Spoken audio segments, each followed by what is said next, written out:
இல்ல அது வந்து அது வந்து என்னன்னா மிகப்பெரிய குளறுபடி நீட்ல. இந்த நீட்டே தேவையில்லைன்றதான் எங்களுடைய எண்ணமும் கூட. நீட்டே தேவையில்லை. இந்த நீட்டே மிகப்பெரிய குளறுபடி. இது வந்து மக்களுக்கு தேவையில்லாத அலக்கழிப்பு.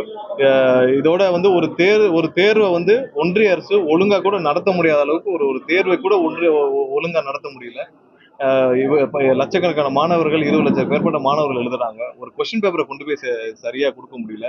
சென்டர்ஸும் கம்மியான சென்டர்ஸ் தான், பெரிய அளவுலாம் இல்லை. இதை விட பெரிய தேர்வுகள்லாம் இந்தியா முழுவதும் நடக்குது. சென்டர்ஸும் கம்மியான சென்டர்ஸ் தான். என்னன்னா இவர்களால இத்தனை வருஷம் ஆகியும் ஒரு தேர்வுல கூட மெச்சூரிட்டி இல்லை. வர்ற மாணவர்களை தான் நீங்க வளையல கழட்டு, தோட கழட்டு, துப்பட்டா கழட்டுங்கிறீங்க. நீங்க போய் கொஸ்டின் பேப்பர் கூட ஒழுங்கா போய் சேர்க்க முடியல. இதை அதை செய்ய முடியாம நீங்க வர்ற மாணவர்களையும் ஃப்ரிஸ்கிங் பண்றீங்க, கையில இது பண்றீங்க.